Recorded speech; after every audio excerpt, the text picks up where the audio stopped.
عاصم بن حمزہ سے روایت ہے کہ میں نے مدینہ کی گلیوں میں ایک جوان کو دیکھا جو رو رو کر کہہ رہا تھا، اے احکم الحاکمین، میرے اور میرے ماں کے درمیان فیصلہ فرما۔ حضرت عمر رضی اللہ عنہ نے پوچھا، اے جوان، تو اپنی ماں سے نفرت کا اظہار کیوں کر رہا ہے؟ جوان نے کہا، اے امیر المومنین، کیا بتاؤ، میری ماں نے 9 ماہ مجھے اپنے شکم میں اٹھایا اور 2 سال تک مجھے دودھ پلایا۔ اب میں پرورش پا کر جوان ہو گیا ہوں، اچھے برے کی تمیز بھی کر سکتا ہوں، اپنے بیگانے دائیں بائیں کی بھی مجھے پہچان ہے۔ اب میری ماں فرزندی سے انکار کرتی ہے، ایسا لگتا ہے مجھے اس نے دیکھا تک نہیں۔ حضرت عمر رضی اللہ عنہ نے فرمایا، اب تیری ماں کہاں ہے؟ جوان نے کہا، سقیفہ بنی فلاں میں۔ حضرت عمر رضی اللہ عنہ نے حکم دیا، اس جوان کی ماں کو میرے سامنے حاضر کیا جائے۔ پولیس نے عورت کو اس کے 4 بھائیوں سمیت حاضر کر دیا اور گواہ بھی حاضر ہو گئے۔ انہوں نے گواہی دی کہ اس عورت کا کوئی بیٹا نہیں ہے، یہ عورت تو پاکیزہ ہے، شوہر اس نے دیکھا تک نہیں ہے، یہ لڑکا جھوٹا ہے، قابل مذمت ہے اور عورت کو خاندان میں ذلیل و رسوا کرنا چاہتا ہے۔ حضرت عمر رضی اللہ عنہ نے جوان کی طرف رخ کرتے ہوئے فرمایا، اے جوان، یہ کیا کہتے ہیں اور تو کیا کہتا ہے؟ جوان نے کہا، واللہ یہ میری ماں ہے، اس نے 9 ماہ مجھے شکم میں اٹھایا اور 2 سال دودھ پلایا ہے اور اب میرا انکار کرتی ہے۔ حضرت عمر رضی اللہ عنہ نے عورت کی طرف رخ کرتے ہوئے فرمایا، اے کنیز خدا، یہ جوان کیا کہہ رہا ہے؟ عورت کہنے لگی، اے امیر المومنین، مجھے خدا کی وحدانیت اور محمد صلی اللہ علیہ وسلم کی رسالت کی قسم، میں تو اس جوان کو جانتی تک نہیں کہ یہ ہے کون، یہ جھوٹا مکار ہے، یہ مجھے میرے خاندان میں ذلیل و رسوا کرنا چاہتا ہے۔ میں خاندان قریش کی ایک شریف بیٹی ہوں، میرا تو ابھی بیاہ تک نہیں ہوا، ابھی اپنے ہی خاندان میں ہوں، مجھے کسی بشر نے چھوا تک نہیں ہے۔ حضرت عمر رضی اللہ عنہ نے فرمایا، کیا تو اس بارے میں گواہ بھی رکھتی ہے؟ عورت نے کہا، ہاں، یہ آدمیوں کی جماعت گواہ ہے، اس نے 40 افراد بطور گواہ پیش کیے ہیں کہ جن لوگوں نے اپنی گواہی پیش کی تھی کہ یہ عورت کماری ہے اور یہ لڑکا جھوٹا ہے۔ حضرت عمر رضی اللہ عنہ نے حکم دیا کہ اس جوان کو زندان میں ڈال دو، تب تک گواہوں کی صداقت بھی معلوم ہو جائے۔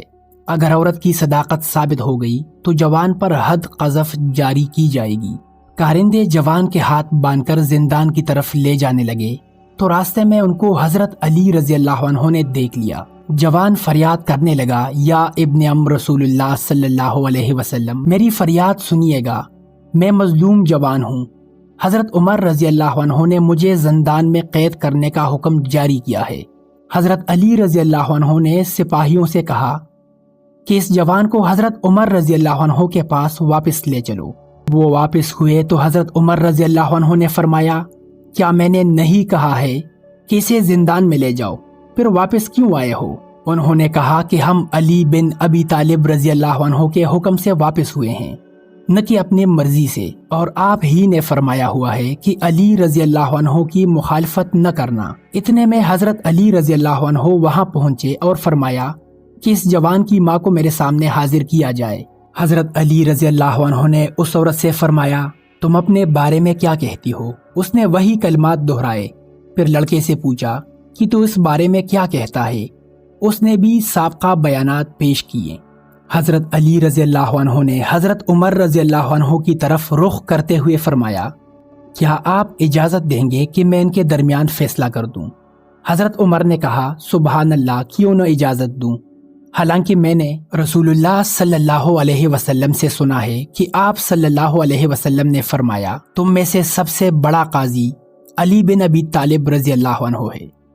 پھر حضرت علی نے عورت سے فرمایا، کیا تیرا کوئی گواہ ہے؟ عورت نے کہا، ہاں، یہ پوری جماعت میری گواہ ہے۔ 40 افراد نے عورت کے حق میں گواہی دی۔ حضرت علی نے فرمایا، آج میں تمہارے درمیان ایسا فیصلہ کروں گا جس سے خدا اور رسول خدا صلی اللہ علیہ وسلم کی خوشنودی حاصل ہوگی۔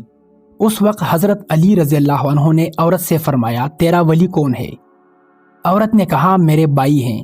حضرت علی رضی اللہ عنہ نے اس کے بھائیوں سے مخاطب ہو کر فرمایا، کیا تم راضی ہو گئے؟ کہ میرا فیصلہ تمہارے اور تمہاری بہن کے حق میں ہو؟ وہ کہنے لگے جی ہاں، کیوں نہیں۔ علامہ ابن القیم کی روایت کے مطابق حضرت علی رضی اللہ عنہ نے جوان سے فرمایا، کیا تجھے یہ بات پسند ہے کہ میں تیرا بحیثیت باپ کے ہوں اور حسن و حسین رضی اللہ عنہ بحیثیت دو بھائیوں کے ہوں؟ نوجوان نے کہا ہاں مجھے قبول ہے۔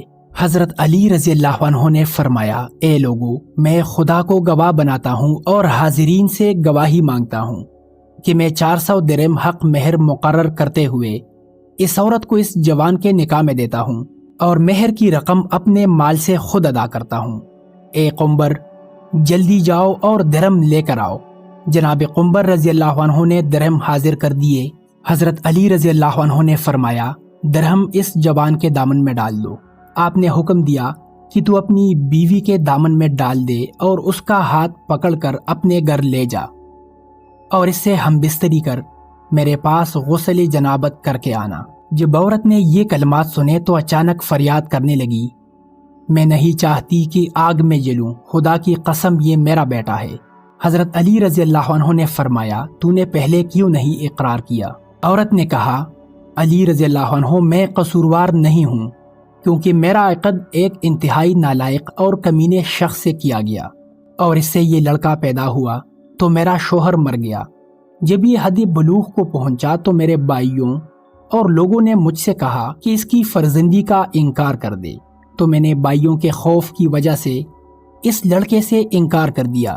خدا کی قسم یہ میرا بیٹا ہے اور میرا دل اس کے لیے بے چین ہے اور غمزدہ ہے۔ عورت اپنے بیٹے کا ہاتھ پکڑ کر گھر روانہ ہو گئی۔